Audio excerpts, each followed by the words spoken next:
നമ്മൾ hard earn ചെയ്യുന്ന ഓരോ രൂപയ്ക്കും വാല്യൂ ഉണ്ട്.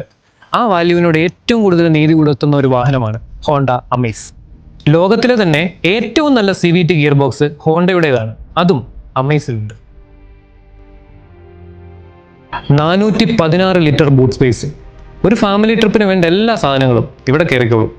ഈ സെഗ്മെന്റിലെ ഏറ്റവും റിഫൈൻഡ് ആയിട്ടുള്ള ഹോണ്ടയുടെ iVTEC petrol engine, 6 ADAS safety features. ഈ സെഗ്മെന്റിൽ അത് അമേസിന് മാത്രമേ ഉള്ളൂ. വാഹനം ഓടിച്ചുകൊണ്ടിരിക്കുമ്പോൾ ലെഫ്റ്റ് സൈഡ് വാച്ച് ചെയ്യാനായിട്ട് ലെയിൻ വാച്ച് ക്യാമറ ഈ സെഗ്മെന്റിൽ അമേസിന് മാത്രമേ ഉള്ളൂ. വളരെ കംഫർട്ടബിൾ ആയ നല്ല വിസിബിലിറ്റി ഉള്ള സീറ്റിംഗ് പൊസിഷൻ. സെഗ്മെന്റിലെ ഏറ്റവും പ്രീമിയം ഇന്റീരിയർ അമേസിൻ്റെതാണ്. 15 inch diamond cut alloy wheels. ഒരു വാഹനം എന്ന് പറയുന്നത് പോയിന്റ് എയിൽ നിന്നും പോയിന്റ് ബി വരെ പോകാൻ വേണ്ടിയിട്ടുള്ള ഒരു ഉപാധി മാത്രമല്ല. അത് നമ്മുടെയൊക്കെ എത്രയോ നാളത്തെ ഒരു സ്വപ്നമാണ്, സമ്പാദ്യമാണ്, സുരക്ഷിതത്വമാണ്. അതാണ് ഹോണ്ട അമേസ്.